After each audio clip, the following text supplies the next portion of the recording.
Welcome to Comic Power. I am your host, Comic Killer 72. Welcome to Wicked Wednesday, where we discuss all the new comics that's coming out this week. Every Wednesday is like Christmas for us nerds because that's when the new comics come out. These are my recommendations for the best books to pick up on Wednesday. I mentioned earlier that I was going to have drawings, giveaways, and sweepstakes when I hit 500 members. At the time I made this video, I have just over 650 subscribers. And I want to thank every single one of you for subscribing and watching and sharing these videos on social media. The prizes and giveaways will happen. I'm just pushing it back for right now. When I do it, it will be something like this. At the beginning of a random Wicked Wednesday, I'll ask a trivia question about comics, and you'll reply on the message board with the answer. I will then take all the correct answers, take all the usernames and put them in a hat, shake it around, and pick one winner randomly. I will reply to the winner on the message board that they've won within 48 hours. The winner then needs to contact me at my email, comicpower2016@gmail.com. In the email, the subject line should say their YouTube username and Comic Power prize winner in the subject line. And I will send the prize in the mail to you for free with no further obligation other than keep subscribing to Comic Power. You must be a subscriber to be eligible to win. I repeat, you must be a subscriber. Like I said, I will come back to this pretty soon. But for now, let's get started on New Comic Day. And DC Comics is giving us Action Comics number 977. Dan Jurgens is penning Superman in this adventure, and Peter J. Tomasi is penning Superman in the main Superman title. And both are doing a tremendous job. Superman is going to be reaching his 80th anniversary, and issue 1000 of Action Comics is going to come out probably in late 2018. So be ready and get on board right now. Next up is The Flash number 20, and it has been stellar and superior since they redid this in Rebirth. They just closed a very important storyline involving the Reverse Flash and Captain Boomerang. And issue 20 is the start of another exciting adventure. If you haven't tried The Flash in a while, then you need to come back to it because it's very good. Next up is Wonder Woman number 20, and Greg Rucka is knocking it out of the park with this character. His Image titles, Black Magic and The Old Guard, are awesome pieces of fiction that he's doing in independent comics. So for the DC major, he's crushing it because he's such a versatile writer and he really gets the character. Shown here are some images of Linda Carter, who portrayed the character on television from 1977 to 79. Here's some more history for you. Wonder Woman number 20, volume 1 from 1946, which shows you just how far this character has come and how long she's been around. Her first appearance was way back in 1941 in All-Star Comics number 8. She's the greatest female comic book character ever, and I can't wait to see the movie this summer. Next up is Suicide Squad number 15, and this is the close of a very important story arc involving these characters. The winner here is a cover B variant drawn by Whilce Portacio. He's one of the 7 founders of Image Comics, and his title with Image was Wet Works, a very much forgotten title in Image history. Thank you, Whilce, for letting us know you're still alive and that you still got it. Next up, let's see what Marvel is up to, and that's going to be America number 1, which is going to a second print. America Chavez is the only Latino that headlines her own solo title, and she is one high-profile Latino superheroes overall. I was not in love with the interior artwork of this comic, but I still named it the Speculation Pick of the Week. Previously in March, Marvel has big plans for this character, so once again, be sure to pick up Vengeance number 1, which is her first appearance. Next up is Amazing Spider-Man number 26. The best thing going for this comic is that they have Alex Ross covers every month, and they're not even variants. They are the standard cover A, so you can own some of his awesome artwork and not have to pay a whole bunch of money to get a variant. If you've been out of comics for a while, the Peter Parker character headlines Amazing Spider-Man and Miles Morales headlines Spider-Man. So that's how you can tell the difference of who's who. Next up is Deadpool versus the Punisher number 1, and it makes sense that they would cross paths. Deadpool is a lethal mercenary for hire. The Punisher is a lethal vigilante out for justice. Now that's a conflict of interest that's going to be explosive.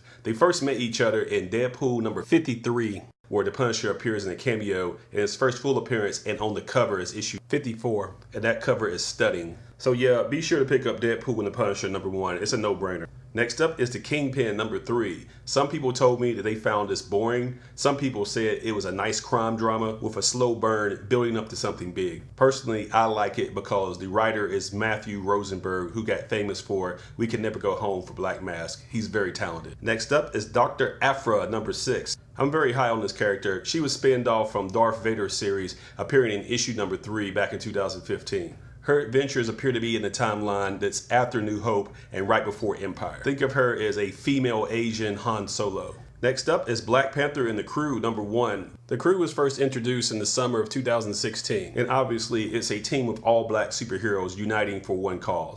With Black Panther, Storm, Luke Cage, and Misty Knight, who was played expertly by Simone Missick in the live TV action series on Netflix. Marvel united a all-Asian superhero team back in January, so I don't know if this is pandering or it's just good business sense to appeal to a expanding group of minority readers. Time will tell if they're actually creating great stories or they're just pandering. We'll have to see what the future holds. I do like this action figure variant of Misty Knight. After virtually ignoring the X-Men for the last 5 or 6 years, it seems like Marvel is going hard on them again and actually promoting one of their A-list brands again and not just sticking it in a corner. Marvel's negligence in promoting the X-Men was probably intentional because they did not want to help Fox. Fox owns the movie rights to mutants, any past, present, or future ones created. So if you haven't noticed, any new characters created by Marvel are either Inhumans or spinned off from something that Marvel already owns, like Iron Man. But in 2017, Marvel actually seems to care about the X-Men again. Maybe they worked out a deal between them and Fox to ease out the animosity between them.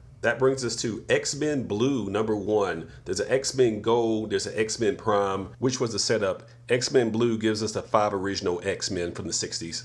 Next up is True Believers, Cable and the New Mutants. This is a reprint of New Mutants #87, originally produced in 1990. It's the first full appearance of Cable. And this character is red hot again. We already know he's going to make his cinematic debut in Deadpool Part 2. They haven't announced the actor, but that's sure to come probably around con season. And Marvel is going to do a solo Cable series in the comics again this year. So if you never read New Mutants '87, this is a cheap way to get it for $1. Well, the reprint anyway. If you try to get the original first print, it's going to cost you. Next up is True Believers, Cable and the X-Force #1. This is a reprint of issue #1 of X-Force, co-written and drawn by Rob Liefeld, who is a legend for co-creating Deadpool and Cable. This also will be a $1 reprint, but to tell you the truth, the original first print, X-Force #1, has such a high print run that you probably can find that for $1 as well. This early 1990s release came polybagged, with a trading card of an X-Force character included. If you can find one with the Deadpool character card in it, it's worth about $5.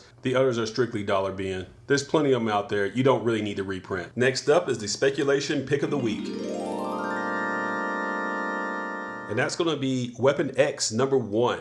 This is a story that actually makes sense that should have been made a long time ago, because what's happening is the organization that turned Logan into Wolverine plus X-23 and these other experiments is called Weapon Plus. And in this storyline, they're attempting to try to retrieve these assets or kill them. That actually makes sense that they want to do that. That's a logical progression of the story. This should have happened a long time ago, but better late than never. Can you imagine a United States government with a nuclear weapon out there unaccounted for? Of course not. They would either try to retrieve it or disable it. And that's basically what Wolverine and X-23 are. They don't view them as people. They view them as military assets that went rogue and they want them back. Adamantium, that's what he's encased in. I never could say that right. He's extremely dangerous and unstable, and he's been walking around for 40 years. I don't think so. They should have done this a long time ago. Sabretooth, Lady Deathstrike, and Domino also appear in this. If handled correctly, this could be one of the most important stories in X-Men lore in the last 10 years. Weapon Plus is the parent organization overseeing this. Weapon X is the actual program itself. Next up is our report on independent comics and small publishers.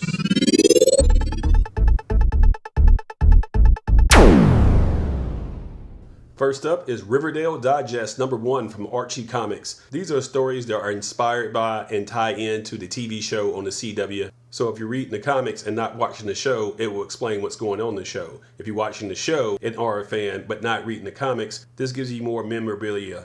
Next up is Skyborn, #4 of a 5-part miniseries from Boom Studios. This is an update of the King Arthur archetype, but told in the present day. It's written and drawn by one of my favorite artists right now, Frank Cho, the guy responsible for those awesome Harley Quinn variants lately. Next up, and also from Boom Studios, is Godshaper, #1 of a 4-part miniseries. Boom didn't really tell us that much in the advanced previews. All we know is that it's an African-American hobo and a ghost. Boom should have done a better job at explaining exactly what's going on here. I included it because I like the art style.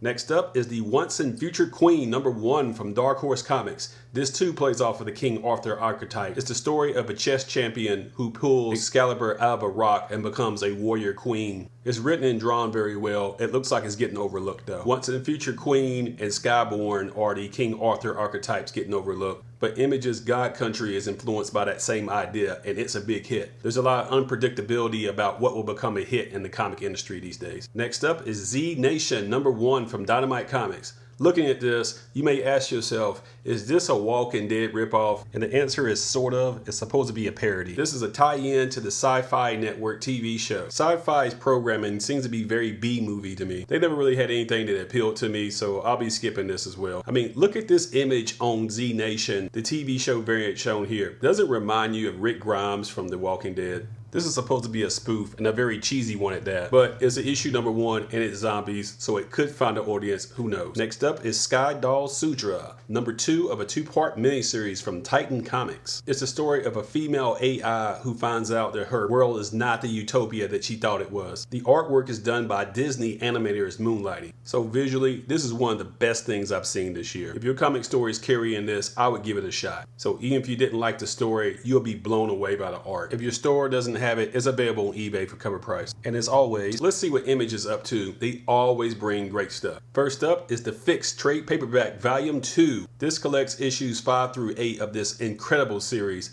If you forgot, I named the Fix #1 the top comic of 2016. It's the story of corrupt cops in Los Angeles, told in a hilarious but yet dark comedy style. It has a subplot of an indictment on Hollywood sleaze and excess. Issue #1 is up to a 5th print, and this is probably the funniest thing I've read in comics in over 20 years. It's hilarious. Next up is Rat Queens #2. This critically acclaimed series was on hiatus for nearly 6 months, while the writer and creator was looking for a full-time artist after he had to fire his first artist for domestic violence in real life. He found one, so they rebooted the series from issue 1 last month, and that was a huge success. People were just dying to get more Rat Queens. So not only is issue 2 coming out this week, but a second print of issue 1 volume 2 is coming out. It's a story of 4 female mercenaries in a world of myth and magic, but it's a spoof of that genre. It doesn't take itself seriously, and it's very funny. And that would be adult humor, sex, drugs, plenty of cussing. It's all in there. Next up is Rock Stars #5. This is the story of a rock and roll history nerd that teams up with a tabloid reporter to investigate some unsolved groupie murders back in the 1970s. This may not be for everybody, but I like comics and I like classic rock, so mixing those two together is always fun to read. Next up is Rose #1, which has plenty of buzz pre-sale. You have a strong female lead in a world of magic and myth, the same type of world that Rat Queens is spoofing.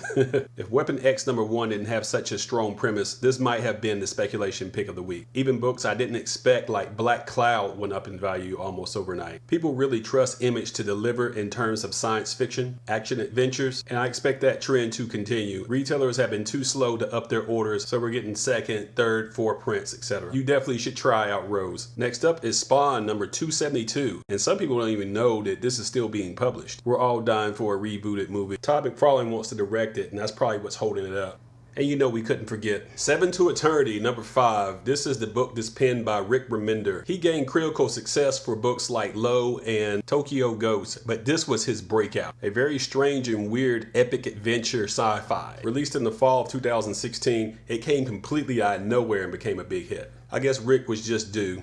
Next up is Motor Crush #5, and this is the end of the story arc. It promises to reveal who is the man behind the mysterious mask and the origin of the synthetic drug Crush. If you're not reading this book, you're missing a real thrill ride. It's the story of an African-American female motorcycle racer taking place 50 years in the future. I named Motor Crush #1 one of the top 10 comics of 2016. The trade paperback with the first 5 issues will be released in May, so if you're behind, you can catch up that way. And last but not least is Heathen #3 from Vault Comics. This is probably the biggest surprise hit of 2017 after God Country. It's a story of a female Viking warrior who wants to take out revenge against the god King Odin. It's created, written, and drawn by Natasha Alterici, who started the project as a Kickstarter. It was supposed to be on Heavy Metal, but it found its way onto Vault Comics. The print runs on these books are less than 3,000 copies, which is sending prices up because supply can't meet demand. As I bring this program to an end, be sure to share this video on social media. Click on subscribe, give it a thumbs up, and tell everyone you know about this channel. That's about it for today. Thank you for watching Wicked Wednesday, where I review all the new comic books for a new comic day. Be sure to follow my blog at comicpower.net. On social media, follow me at facebook.com/comicpower.net and comicpower-universe.tumblr.com. And don't forget twitter.com/comicpowersub. I also sell comics on eBay at this link. This is Comic Killer 72 for Comic Power saying bye-bye.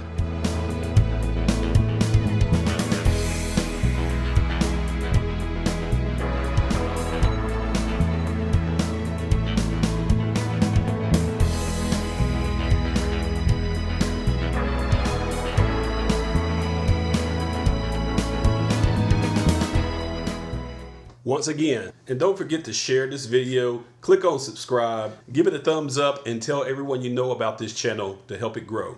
Thank you for your support.